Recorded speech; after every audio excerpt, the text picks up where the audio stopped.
Yo, it's BMSG Cookup, and you're watching Cloudy Conversations with Big T.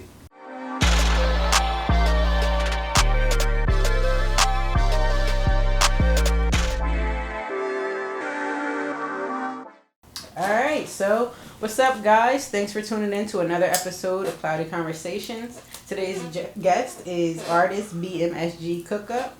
We appreciate you sitting down and talking with us. Appreciate you.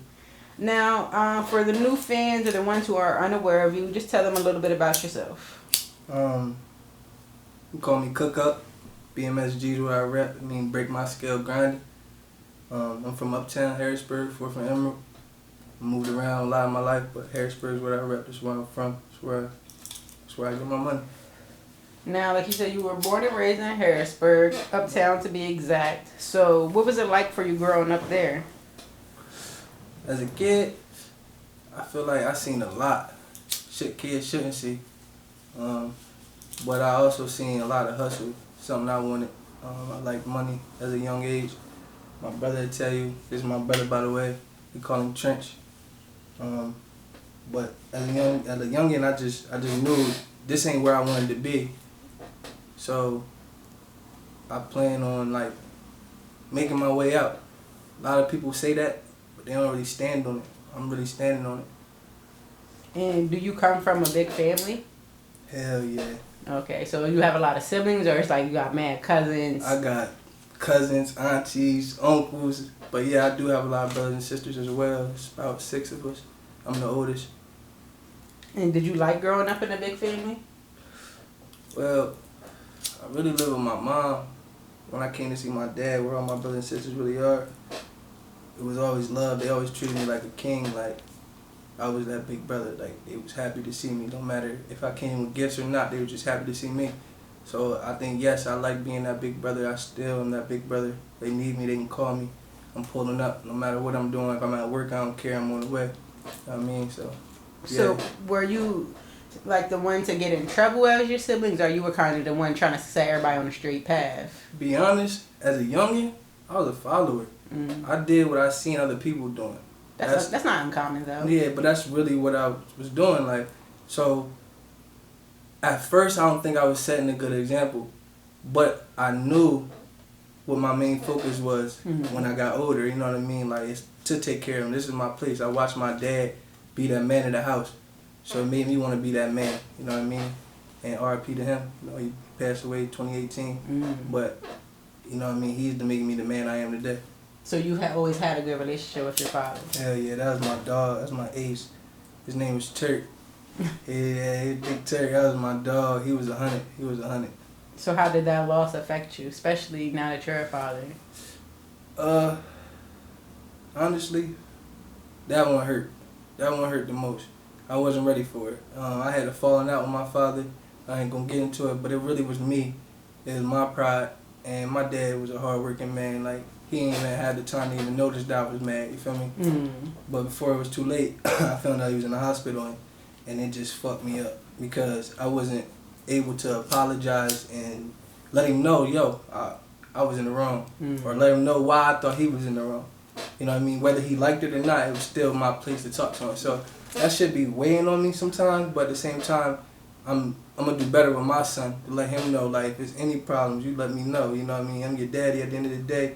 I'm gonna be with you right or wrong. I'm sliding, you know what I mean? And that's how I know my dad's coming for me. So that's the only way I get through this shit. Yeah. So do you feel like even though you necessarily didn't get to speak your piece with him, he knows enough you as his son to know, like, especially still watching you, still with you. So it's like he knows, like, your heart, like. Yo, he knows.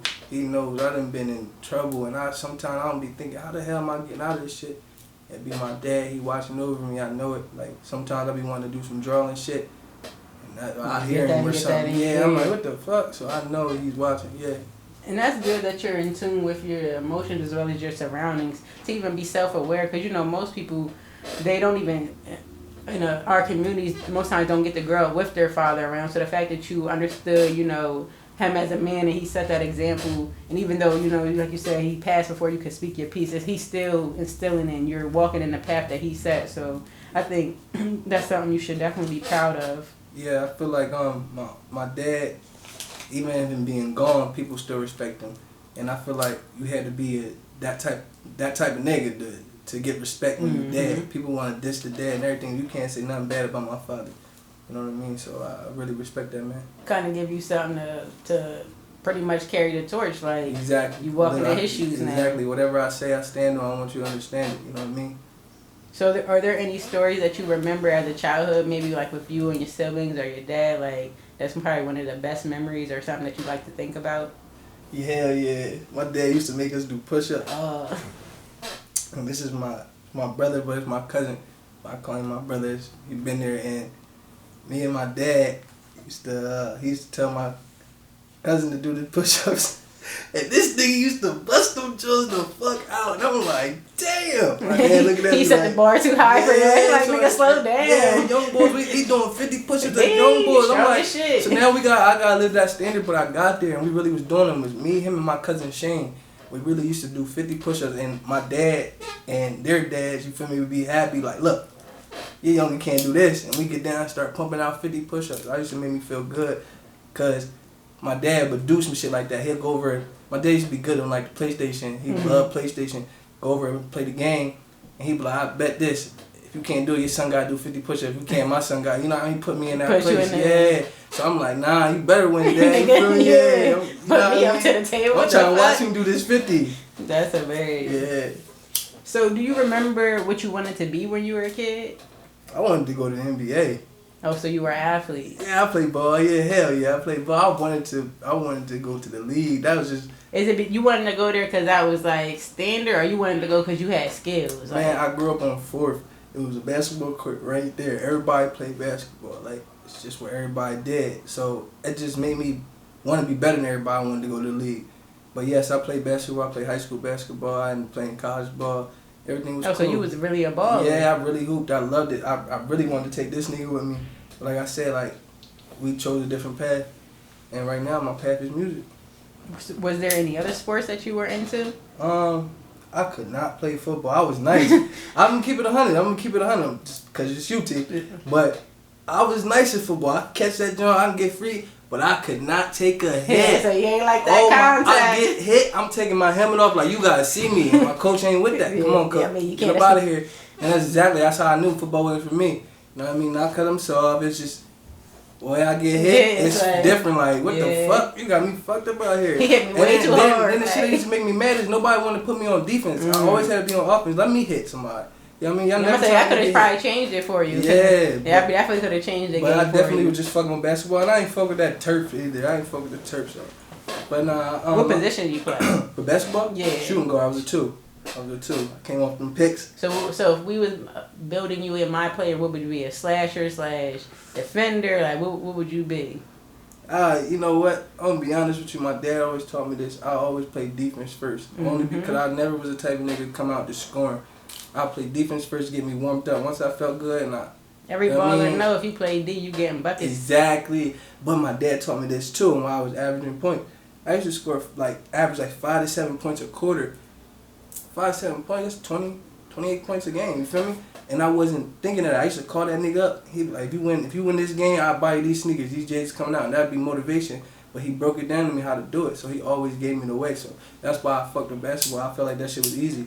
I go hard like the last 2 minutes in the game trying to score because it's 5, 7 points. That shit not hard. I get to the line a couple times. That's a couple free throws, honestly. Exactly. So that's what people don't understand. The game is kind of simple. It's all about how you approach it and how you play it. It's going to determine what you get out of it. That's a fact. What school did you play for high school wise? Well, I went to Cedar Cliff. Okay. My freshman year, I ended up moving. My mom got a crib over in New Cumberland. I ended up going over there. But from there, I moved to Nebraska. Damn, you was out the way. I was out there. I went there from basically, because I failed freshman year. I just wanted to be so bad. I didn't like school. I was over there with them white folks. I didn't like them niggas. They was just treating me different out there. So I really didn't like school, and I didn't go. So I was always cutting, and I got in trouble. I failed. My mom ended up moving to Nebraska, so I moved out there with her. And me and my little sister was out there. And shit, it changed my life. That's when I started really hooping. So were you in Nebraska, like in the cornfields, Nebraska, or they had a little city part? It was the city suburbs. I ain't gonna lie, my school looked like fucking what's that movie High called? School Musical? Yes, that shit was big like that. I swear to God, I'm not even on no funny shit like that big. Like, damn. I'm like, damn, I ain't never been to school like this in my life. Like, it was cold. Lunchroom, that lunchroom you had like Lunch. food, like Yeah. you could go, like you in a job, you can choose sodas you want. Oh, they had shit. dip, like my school was like that. Set up. Yeah, it was nice. So the name of that school was Papillion La Vista. Mm. Yeah, it was in Nebraska. And how long Nebraska. were you out there? Were you From- finished school out there? No, my mom moved me in the middle of my senior year. Damn. I moved to North Carolina, Greensboro. So and you I been went there- around. And I graduated at Northeast Guilford High School. Damn. Yeah, that shit was crazy. I went in there, I was mad as fuck 'cause I was a senior, but in different states you gotta take Different classes. exactly to graduate. So I ended up taking like 3 classes with a couple young boys, like freshmen and shit. And I'm from here, from Harrisburg. Even though I moved to Nebraska, I still, from here, I come back and forth all the time. I'm from here, that's where I'm at. I always say my boy. When I'm from uptown, I say cuz. So when I got to North Carolina, it's different out there. They ain't trying to hear my boy, but I'm whatever what you want. I'm on what you want, you feel me?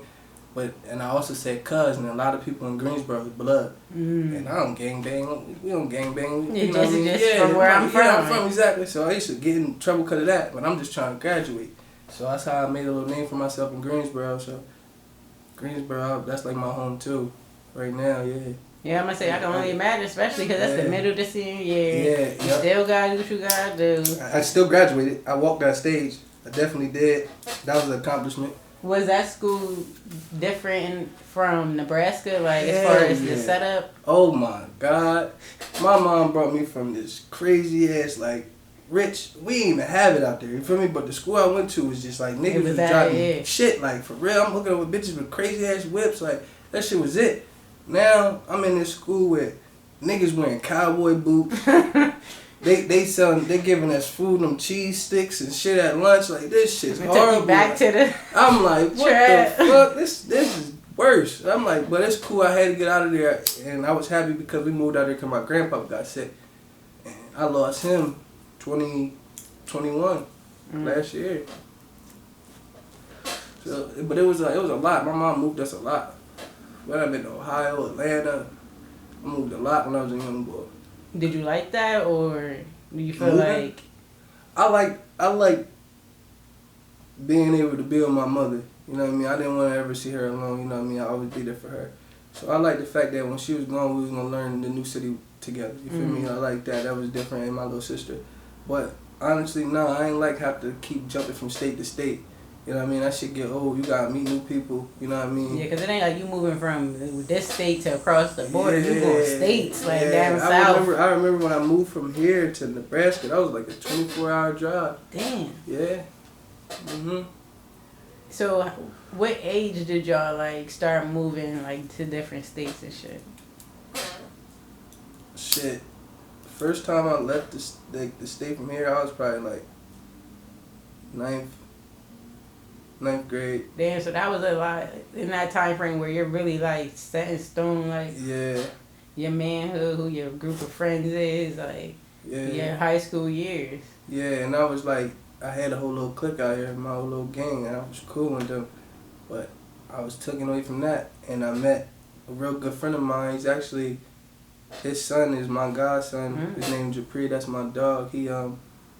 He saved me too. Like, he played ball, and he came from Atlanta to Nebraska. So it's like I met him, and that's crazy. I walked into him in the hallway on some crazy shit. I don't know how I bumped into him, but when I looked down, I'm like, oh, you ain't from here, my boy. And as soon as I said it, he started laughing, like, nah, I'm from the A. And I dapped him up, and I went my way. And then later, they had, like, basketball trials and shit, and I met him there. I'm like, you can't hoop, nigga, you feel me? And my boy could hoop, you feel me? He proved it to me, he could hoop, so that became my dog, and we went to states.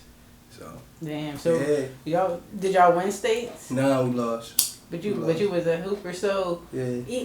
did you feel like moving place to place affected your ability to really hone your skills, or like it was a benefit because you kind of got to show your level of skills in different places on different levels? Moving? Yeah. I feel like it changed me. I know how to adapt. You know what I mean? But I'm always going to be the same. But it made me who I am too. Yeah, I got to, when I moved to Nebraska, it was a culture shock. It was like all white people. But they was like uppity white people. People that where I'm from, they look down on us. So when I got like accepted there, like who I was, and they helped me with my work. They had this thing called study hall, where you really go to study hall and they help you with your shit.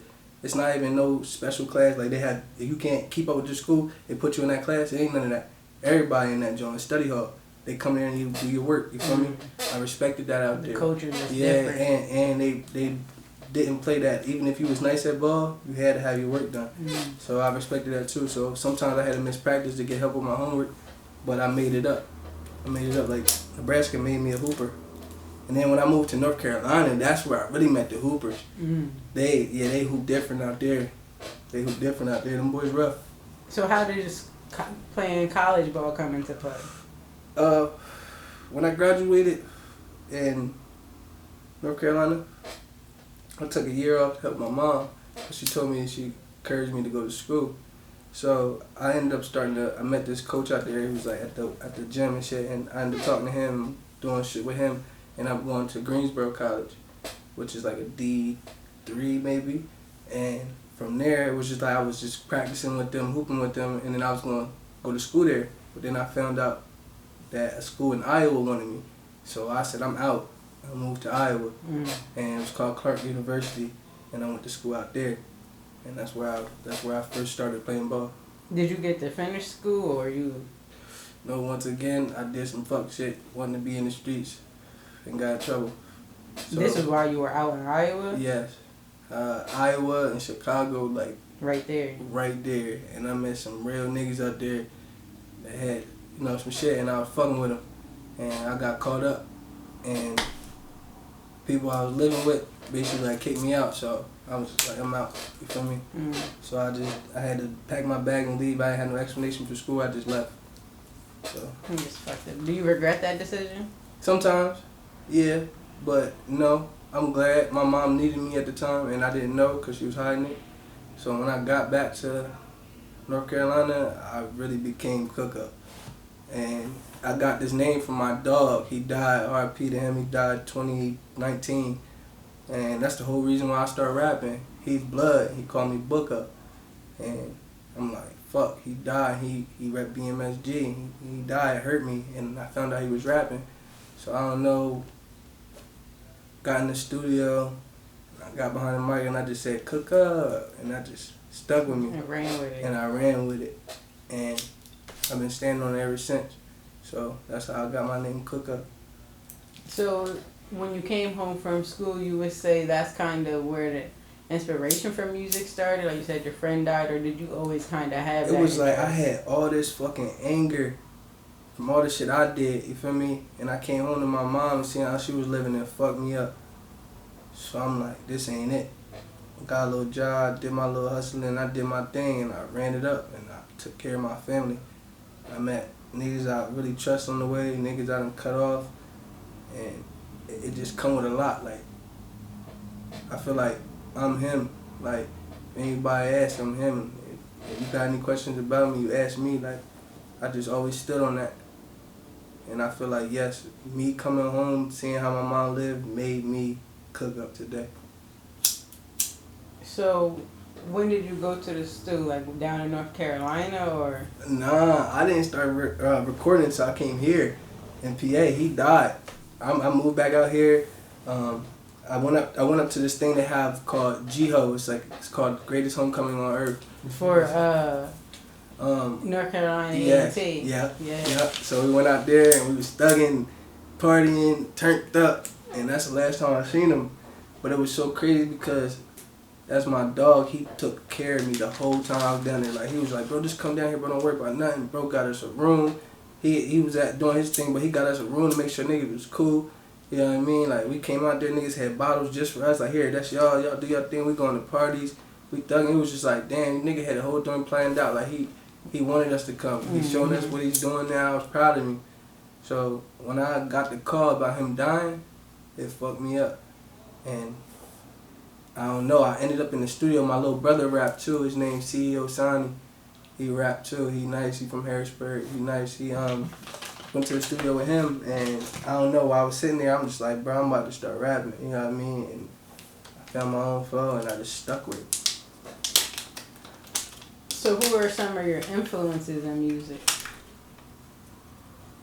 Dirk. I fuck with Dirk.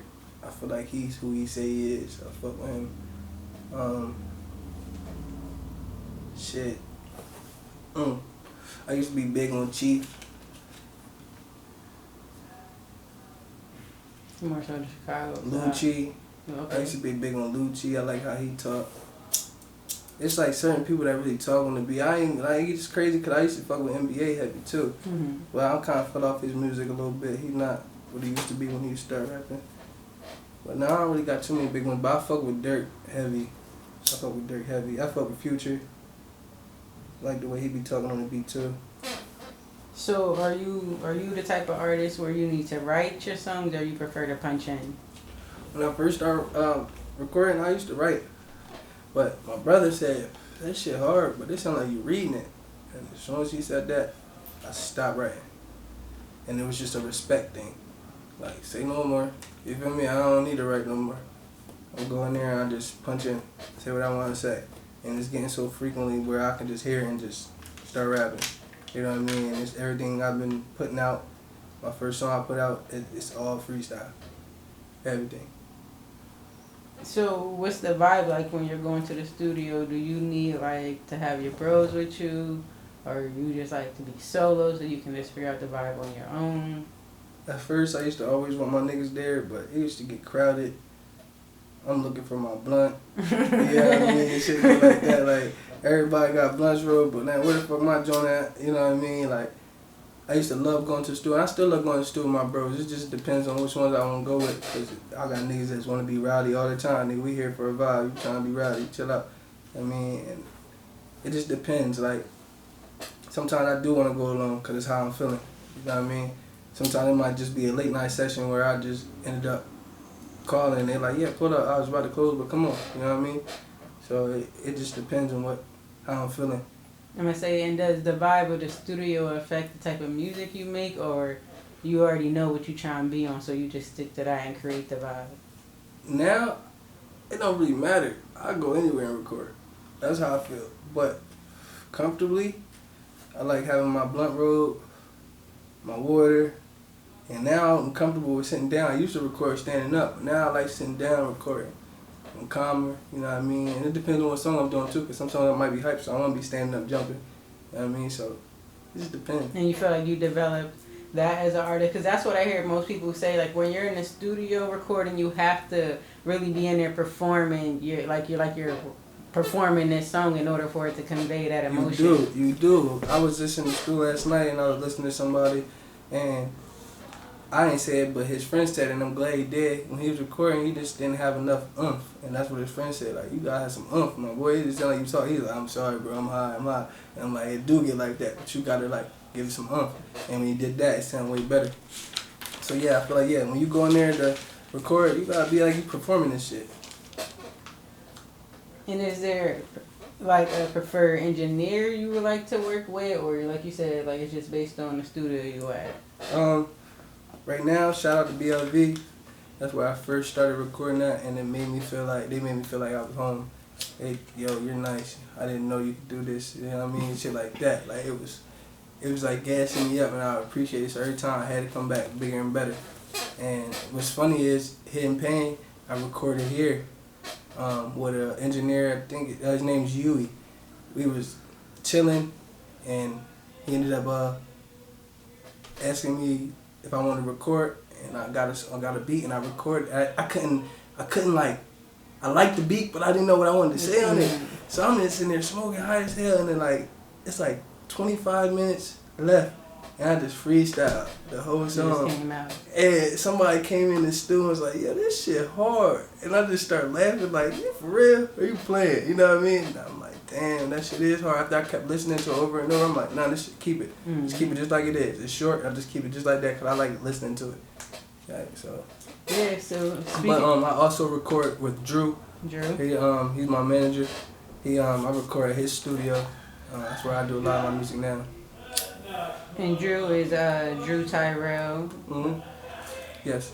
We interviewed him season 1, episode 2. Guys, go check that out. It's available now. But definitely, Drew is a great artist, a good influence. He's not only artist, like you say, he's engineering, and now helping to manage. So how did you guys even link up in that sense? Shout out to Drew. I met him through my friend Lil Kizzle. That's my dog, and went to Stu, and I met him probably a couple years back, but it wasn't even. It was just like I fucked with his music then. It was cool. So when I linked up with him again, it was all love, cause I had more music to show him.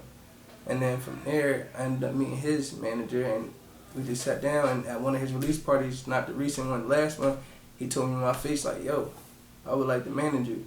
And I'm like, "What?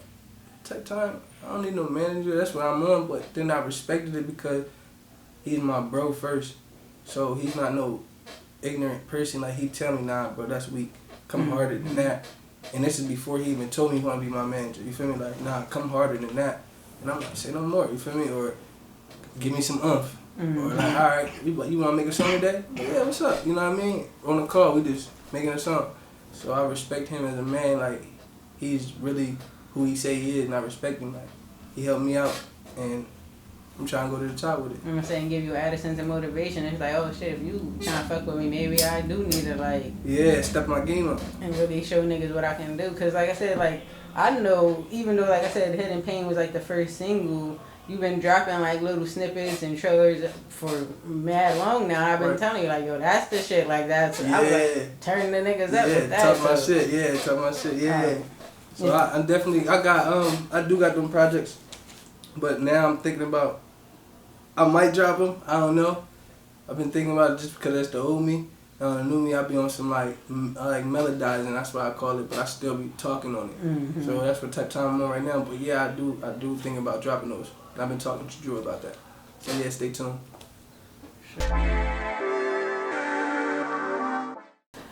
So speaking of Hidden Pain, which you dropped on June 19th, the song and the visuals for that, what has been the response that you got to that track? Love. I've been getting a lot of love. Like, they want more. They ready for more. Like, damn, about time, bro. Like, I was looking for something. But the reason I dropped the Hidden Pain was because one day I was just in the car listening to it, and it was banging in the car for some reason. It was just hitting harder than me that day. So I'm like, damn, Hidden Pain. I fucked this joint. I dropped this joint, so I just hit somebody up, Tanner, and I shot the video that day right there on the spot. And TH Media. TH Media. Yo, I was in the same fit. I'm like, fuck it. You know what I mean? I do it right now. It is what it is. So I wanted to shoot that dolo because it was really about me. But I dropped it on Father's Day because I'm a new father and everything. So it meant more to me if I dropped it on Father's Day. And just hearing the story thus far, like it felt like the perfect first single to introduce yourself to the people now that you, like you said, you're taking music seriously.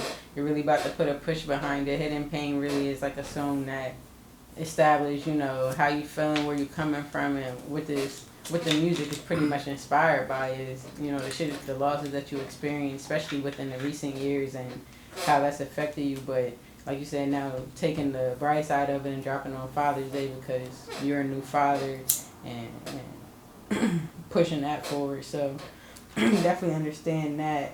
Now, is that the sound that fans can expect from you musically, or you feel like your versatile can be like on a drill type time? Like it's really just how you feel? Yeah, it's really how I be feeling. But yeah, I've been liking the melodizing. But I definitely got some drill shit in the tuck that I definitely thought about dropping this summer. I was feeling, and I think I was dropping it as a single as well just because. But I am working on a project called It Drops Over. Cause fuck it drops over, you know what I mean? And I don't know, it just that name meant something to me when I said it. Like it just stood on me, like this gotta be the first name of the track. So that's what I thought. And yeah, cause like I was saying, like when I was going out to research, I know of you personally, but there wasn't too much for fans to kind of find out there on you. So do you feel like now you're gonna, before that project comes, you should drop more singles to build up that popularity, that interest, and then come with the project? Or you feel like you kind of already have people waiting so long for something from you that you just drop the project and just push the singles after it's out? I definitely think the project I'm gonna take my time on, but I am going maybe just start dropping singles with visuals. I like visuals a lot, so I want people to see me. I'm funny in person. Like, I am a serious person, but I am very funny. You know what I mean? I like to joke around, chill with my guys, do me, and chill with my son, and be funny with him. Like, I'm a funny guy. I just started playing video games. Them shits making me mad as fuck. Call of Duty making me mad, but I'm getting nice. I'm getting nice now because I didn't know that shit be getting hard. Like, I don't be trying to play on the easy shit because when I be playing with the guys and shit, them niggas is nice. And I ain't be trying to look like no lame while I'm on the game and shit. So what system you on? Right now I got a little Xbox. Oh, you got Xbox? It's just because I like PlayStation. My dad like PlayStation. Yeah. Bro got the PlayStation 5, so I'll be on his 5 all the time. Like, just, I like 2K. That's we be going that. Oh yeah, you want that rematch? I know you want that rematch. I say 2K get too real for me. It really have you 2K, but he be talking crazy.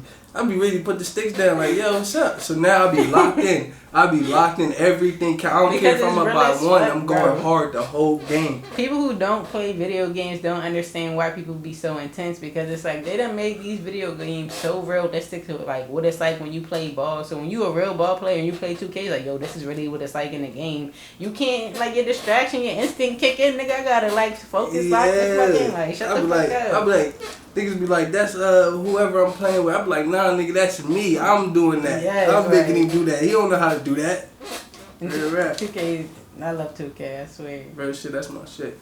Now, just back onto the music tip, you said you want to take your time with the tape. You got the name for it.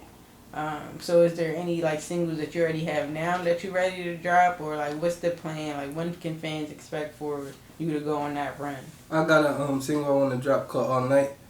Excuse me, I actually recorded it here, and everybody love it. So it's a song I really want to drop. It's a single. Bro's son, he got a song that he love. What is the name of that joint? On my way? Yeah, On the Way to My Top. On the Way to the Top. He love that song. His son love that song. So I think about dropping that too as a single. But I'm working on Demons. Oh, Demons. I never dropped Demons. Crazy. I never dropped Demons. That's a banger too. But yeah, I feel like maybe you should go on that run with them old snippets, just because like it's what built the buzz to begin with. So you might as well hit them with the singles, with the visuals, just cause. Like I said, it gives people something to watch while you really build up that master tape to show them like what you said you've been doing is like putting in that work, elevating the sound. Yeah, I'm thinking about it. I had these they like snippets too. They like 2-minute songs. But I thought about dropping them too, just for people to listen to it. Cause I just call them talking my shit, literally 1, 2, and 3. I got talking my shit 1, 2, and 3, and I'm literally gonna do talking my shit. Mm. And I'm thinking about just dropping them, just because it's showing them it's me. Facts. Shit, I want to hear it, so I know the people do too. Mm-hmm. Now you've been mentioning it before, but just to go into a little bit more details, like you said, you're a recent father. You have a son now. So do you feel like that's been an added motivation to your push in your career? Yes, I'm going to make it home now, and I'm standing on that as well. So, yes, being a father made me a different man. I'm missing him right now, to be honest. But, yes, it makes me want to be harder, like, stronger, and really stand on what I mean. Like, I got to come home to you, you know what I mean? So, I got to make a way for him, and that's the plan. When you found out you were going to be a dad, like, how did that make you feel? I was scared. I'm like, what? But then I'm like, it better be a boy. You know what I mean? It better be a boy. Like, I only make boys. And I never had a kid in my life, but that's just what I'm saying. Like, I only make boys. Speaking into existence. Yeah, and then when I found out it was a boy and the doctor handed it to me, and like, when he handed it to me, he had his eyes open. I'm like, damn. Like, this is me. Damn. And he wasn't crying. He wasn't screaming. He was just blinking like, what's up, nigga? About time. Like, I heard you in here talking all that shit. You know what I mean? What's up with you? Yeah, like, it felt good. It felt good. Oh, his name's Kamel, by the way. Kamel, yeah. How did you come up with that? His mom's name's Melissa, and my name's Kayjon. So I put it together. Oh, and that's I named him Kamel. And how old is he now? He's 7 months. He'll be 8 months next month. Okay, so damn, he's still rather young, but bad. I'm gonna say how 7 months he's getting to the age where he about to start crawling. Oh and man, really he's like up. he basically is crawling right now. He getting to everything. Yeah. When he wake up, he smacked the shit out of me, and he grabbed my hair. Oh, he's Yeah, he ruthless do with all it. that. Like, wake up, daddy, I'm up. He cool. He cool.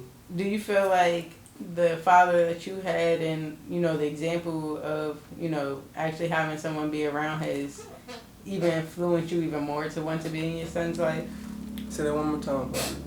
Like the father, you know, having a father yourself and him, even he passed away, but him setting the example before him, like that has influenced you to be the type of father you are now? Yes. My dad, he was hard on me. He wasn't soft at all. Like, he let the shit out of me. You know what I mean? Shut up, you burn up, cry type shit. You know what I mean? Like, he was just funny. And he didn't beat me. He hit me in my chest. Like, he hit me one good time to let you know I'm not playing with you. You know what I mean? Sit your ass down or go do what you're supposed to do. Like, he really, that's how I'm going to be on my son. I'm not going to whoop him. I'm going to let him know. I'm going to give him a firm, like, you know what I mean? Stop playing with me. So that's going to definitely be a part of how I be a father. But I'm also going to make my son know what it is to be a man too, but I'm gonna let him be a child first. That's what people got fucked up. They let their kids grow up too fast. I want my son to be a child. I want him to enjoy his childhood. You know what I mean? I want him to make, if he wants to be a fucking astronaut, son, we gonna make you an astronaut. You know what I mean? Like, that's the type of time I want. Whatever he wanna do, I'm gonna go with it. I'm not gonna force him to do what I want him to do. I want him to play ball, so I'm gonna give him the ball. You know what I mean? Come on, let's I'm gonna help try to guide him. Yes, there. but you know what I mean? Whatever you wanna do, son, we're gonna do. And that's what I'm gonna install in my father. Do you want more kids? Right now, I don't know. I'm kind of chilling, but yeah, I feel like I could breed a whole squad. You know what I mean? Yeah, a whole little team. But right now, I'm trying to chill. I would love to provide for my kids, like, a lot. I want them to be what they want to be. Right now, I want to do that for one person right now. You know what I mean? It's a lot. We have a lot of kids, and I want to actually be there. I want to be in their lives. You know what I mean? So I want to put in that hard work now, so I can sit back and be that father. Well, yeah, and coming with fatherhood sometimes also comes with relationships. So, like, are you a relationship type of guy, or do you figure, like, that's why you kind of chilling because you ain't really know where you trying to... Yeah, I don't know. I definitely love my baby mom. She gave me my first son, so I'm sticking by her. You know what I mean? That's just what it is. But yeah, relationship, I'm not really good at those. You know what I mean? And I'm learning to be in a relationship, so you know what I mean? Why you feel like you're not good at relationships? Like, what do you feel like is feel your like number one fuck up? I'm gonna do what I want to do. Yeah, you know what I mean? That'd be my fuck up.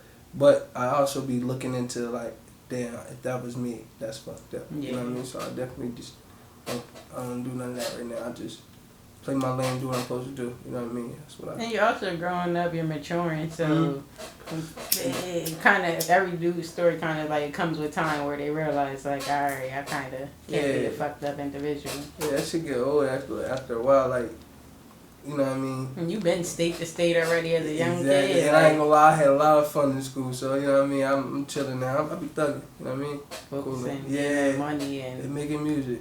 Yeah. It makes sense. Taking care of this badass boy. Now, in closing, what do you want fans to take away from this interview? You're a fan. I appreciate you, number one. Number two, I want you to know you can do whatever you want to do. Don't let nobody hold you back. I'm a different type of person, so I expect you to be who you are. I respect you if you are who you are. I don't like people trying to pretend. I don't like pretenders. So that's mostly what I want to take from this. Just be who you are. You know what I mean? Really stand on what you say. I definitely agree with that. Tell the people where to find you, Instagram, social media, your music. Right now I just signed to, what's that joint called? United Masters. I just did that little joint, so I'm on Apple Music right now, but it's Cookup. My Instagram, BMSG _Cookup. It's me. You know what I mean? I'm on there. I'll definitely follow y'all back if you're a fan.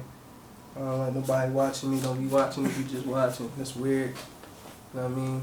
Let me know what you like. Let me know what you want to hear. I'm going to give y'all what y'all want to hear.